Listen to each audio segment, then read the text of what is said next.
SNAP-Ed here at Healthy Northern Kennebec, which is located in the Thayer Center for Health building. I've been a SNAP-Ed nutrition educator now since the end of April, so almost a year now. And I'm excited to share some nutrition lessons with you guys. So my name is Sam McLean, and I have also been here at Healthy Northern Kennebec doing SNAP-Ed work for the last 3 years. And 10 Tips is one of my favorite series. So for the adult version, we have 4 classes that'll each be roughly 20 minutes or so in these videos. We're going to introduce new nutrition topics. We'll have a healthy recipe that we make together. And then every week we will have a 10 tips sheet that we go through with you. And these 10 tips are just general ideas about how to be healthy at home, whether it's about shopping or cooking or meal planning, whatever it might be. Just lots of healthy insight into how to take care of yourself and eat a good balanced diet. So today we're going to be having a tofu blueberry smoothie, which is super delicious. If you haven't tried tofu before, you should be excited about this one. We're going to go into MyPlate most lessons, and that's kind of the basis for all the nutrition we talk about. And then of course Samantha will share more of those 10 tips with you. So we will see you in lesson 1.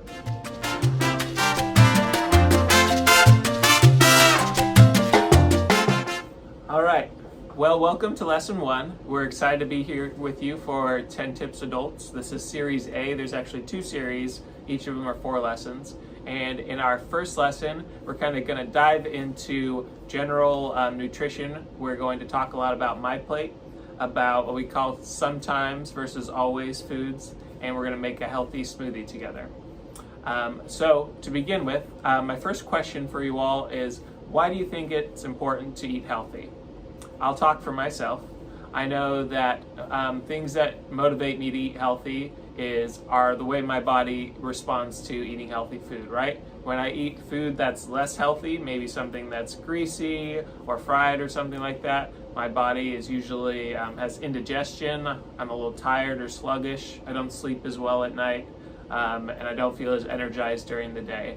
Versus when I'm eating healthy food, which for me means a lot of vegetables, some leaner proteins, some healthy whole grains. Those foods tend to energize me. They keep me full so I can focus during the day, and they help me move my body. I'm someone who likes to be active. I exercise most days, and eating healthy food makes me feel like I have enough strength, not just to go to work, but also to put in extra effort for exercise or for going on walks or whatever it is that I like to do outdoors. Looking at MyPlate for our general idea of what it means to eat healthy, I'll encourage you to take a little time right now or after this video to think about why you're motivated to eat healthy and what it means to you. But jumping into MyPlate, this is kind of the basis for all the different nutrition talks we'll have during this class. So in the MyPlate model, there's 5 different food groups, of course. If you aren't familiar with this, we use this in all of our different age groups. But we break it down into not only the food groups, but kind of the proportions that you want to eat each day. So you want half your plate to be fruits and vegetables, a quarter to be grains, and half of those grains we recommend being whole grains. On your protein, we recommend lower fat protein. That means lower fat meats like chicken or turkey or fish, or trimming the fat off of your pork and steak, or maybe buying leaner cuts of ground beef, things like that. And of course, dairy is really important for calcium, which we can get from cow's milk, but also soy and almond milk if you're drinking milk alternatives. Within each of these categories, there's what we call sometimes and always food.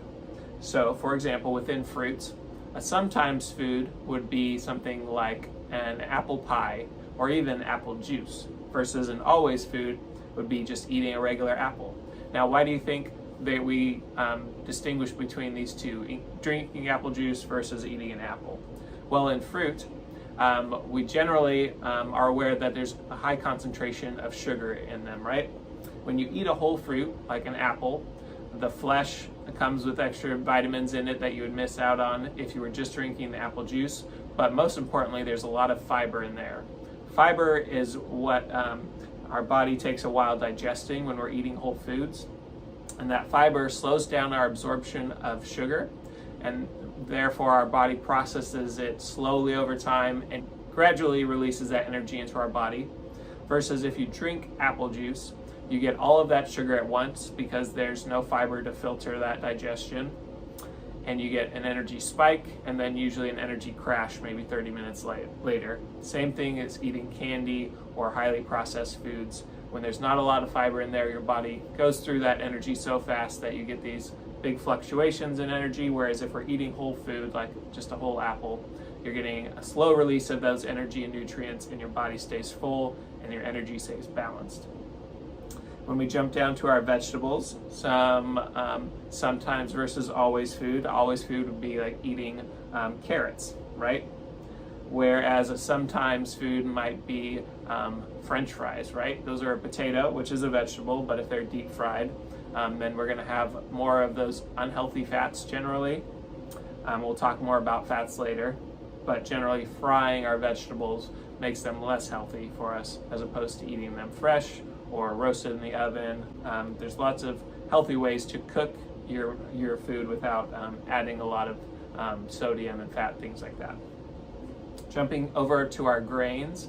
Grains are a great food for giving us energy, and they generally come high in fiber when they're whole grains. The difference between a whole grain and a processed grain is just the amount of fiber that's in them. So a refined grain has basically had the fiber stripped away from the kernel, and a whole grain still has that fiber in there, whether it's ground up or eaten whole. It's kind of like the difference between white rice and brown rice, right? Brown rice just has an extra layer of like brown fiber around it that's stripped off, and underneath is the white rice. So with all grains, if you strip off that layer of fiber, you're mostly getting a carbohydrate at the center without all that fiber. So the more we have that fiber on there, the healthier it will be, because just like with an apple, it'll take longer for our body to digest it, and you'll get more nutrients out of it.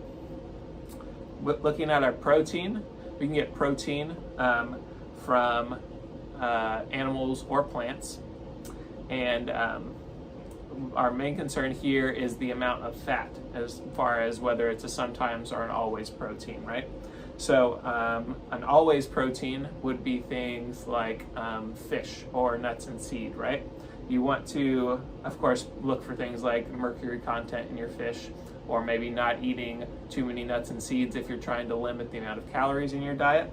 But generally speaking, those fats are much healthier than things like pork and steak, which tend to be higher in saturated fats. And we want to try and get more unsaturated fats. Saturated fats are the ones that will clog your arteries over time and lead to heart disease and things like that later in life. So you want to either have leaner cuts of meat or eat more plant-based foods for getting enough protein in your diet while still balancing those healthy fats. And then, of course, dairy, our last category. This is kind of the easiest one to think of as sometimes versus an always food, right? I usually use the example of milk versus ice cream, right? They both have calcium. They're both in that dairy section. But the amount of sugar that comes in your ice cream makes it a sometimes food, where you want to treat it like a special occasion and not like an everyday dessert that you're going to have, right? Whereas you could drink milk every day as long as you're not lactose intolerant. And in fact, we want a lot of calcium in our diet. So having things like yogurt and cheese and milk is really beneficial for keeping our teeth and bones strong. And just like with our protein category, we want to balance out that consumption with the amount of fat in there. So drinking lower fat milk, eating lower fat cheeses or yogurts is a good way to balance out the benefits with those potential negative effects of saturated fats. All right, that's a general overview of MyPlate. We're going to go more into this throughout the series, but that just gives you kind of an idea of how we're thinking about MyPlate as we go through and where we're focusing. Next, we're going to go on to Samantha, who is going to share our 10 tips sheet with you.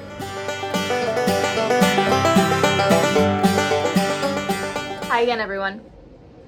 So during this part of the lesson, and for all of the 10 tips classes, we like to go over these 10 tips sheets, hence the name of the class, 10 tips. Each of these sheets has a different theme, and today's theme is called Choose My Plate. So I'm just going to read through these tips, and while I'm reading them, I just want you to think about what you already do in your life that relates to being healthy, and what are you working on? We're all people in progress, and we all do some things that are very healthful for our bodies, and we all do things that maybe are not so healthful. So figure out where you're at. No judgment here. We're just giving you some information that you can use. So I'm going to read the introduction to the sheet first before I get into the 10 tips. Use MyPlate to build your healthy eating style and maintain it for a lifetime. Choose foods and beverages from each of the MyPlate food groups. Make sure your choices are limited in sodium, saturated fat, and added sugars. Start with small changes to make healthier choices you can enjoy. Okay, tip number 1. Find your healthy eating style. Creating a healthy style means regularly eating a variety of foods to get the nutrients and calories you need. MyPlate's tips help you create your own eating solutions. And there's more information about this on choosemyplate.gov. Lots of resources there if you want to go back to one of these tips or what have you. Okay, tip number 2. Make half your plate's fruits and vegetables. Eating colorful fruits and vegetables is important because they provide vitamins and minerals, and most are low in calories. Tip number 3. Focus on whole fruits. Choose whole fruits, which can be fresh, but they could also be frozen, dried, or canned in 100% juice or water. Enjoy fruit with meals, snacks, or as a dessert. Number 4, vary your veggies. Try adding fresh, frozen, or canned vegetables to salads, sides, and main dishes. Choose a variety of colorful vegetables prepared in healthy ways. Steamed, sauteed, roasted, or raw. Tip number 5, make half your grains whole grains. Look for whole grains listed as the first or second ingredient on the ingredients list. Try oatmeal, popcorn, whole grain bread, and brown rice. Limit grain-based desserts and snacks such as cakes, cookies, and pastries. Tip number 6, move to low-fat or fat-free milk or yogurt. Choose low-fat and fat-free milk, yogurt, and soy beverages, such as soy milk. To cut back on saturated fat, replace sour cream, and regular cheese with low-fat yogurt, milk, and cheese. Tip number 7, vary your protein routine. Mix up your protein foods to include seafood, beans, and peas, unsalted nuts, seeds, soy products, eggs, and lean meats and poultry. Try main dishes made with beans or seafood like tuna salad or bean chili. Tip number 8, drink and eat beverages and foods with less sodium, saturated fat, and added sugars. Use the nutrition facts label and ingredients list to limit items high in sodium, saturated fat, and added sugars. Choose vegetable oils instead of butter, and oil-based sauces and dips instead of ones with butter, cream, or cheese. Tip number 9, drink water instead of sugary drinks. Water is calorie-free. Non-diet soda, energy, and sports drinks, and other sugar-sweetened beverages contain a lot of calories from added sugars and have few nutrients. Tip number 10, everything you eat and drink matters. The right mix of foods can help you be healthier now and into the future. So those were all of the 10 tips. I know I just kind of read it right off the sheet, but if you want to engage more with us or have questions or just want to reflect on your own lifestyle choices, we are here to listen and help in any way you need. Feel free to reach out to us. Sweet. Well, let's turn over to Sam now, who's going to demonstrate for you a smoothie recipe.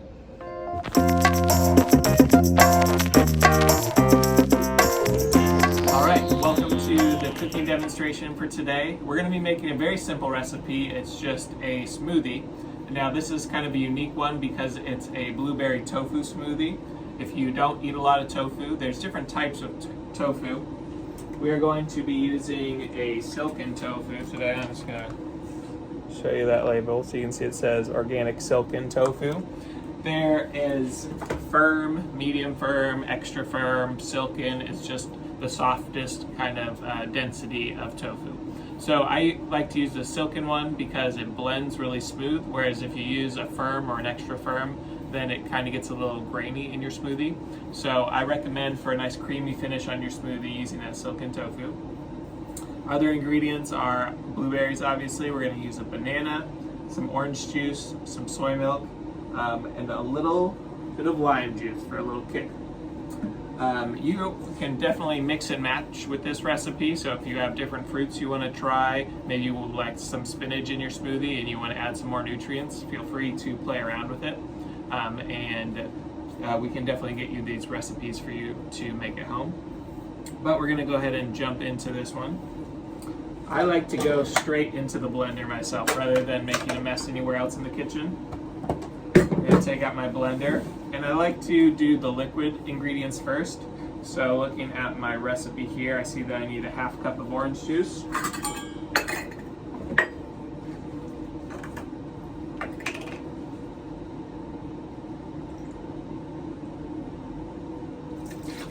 Add that in there. I need a whole cup of vanilla soy milk. You of course can do this with almond milk or cow's milk, whatever you prefer. The soy milk is a good option because it doesn't have any saturated fat in it, so it's kind of equivalent to doing a fat-free milk. And still plenty of protein in there.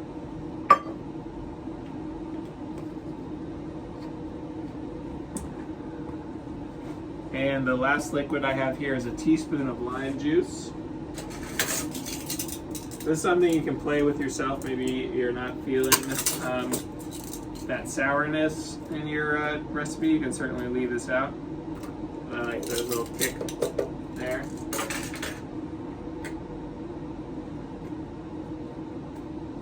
Next, I'm going to put my banana in there.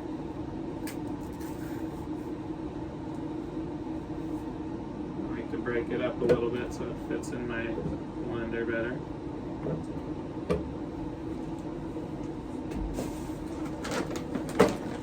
And of course my blueberries here, 3/4 of a cup of frozen blueberries.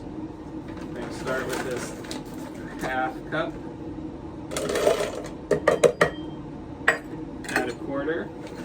Now, depending on the consistency of smoothie you like, you can do a little bit. I like to do heaping scoops here. Prefer my smoothie to be a little thicker as opposed to a little more liquidy. And last but not least is 3 ounces of silken tofu. Now, measuring ounces is a little tricky. Technically, there's 8 ounces in a cup, right? But ounces can also apply to weight. So it says 1/5 of the package here. Is what they mean when they say 3 ounces. So I'm just opening my tofu at a time, and I'm kind of guesstimating what 1/5 of this package would have been. Slide that right in there. And while this might look a little strange if you're not used to tofu, by the time this is all blended up, it'll add a nice creamy finish, almost like you put yogurt into your smoothie. All right, that's it for our ingredients. Secure the lid. We'll give this a blend.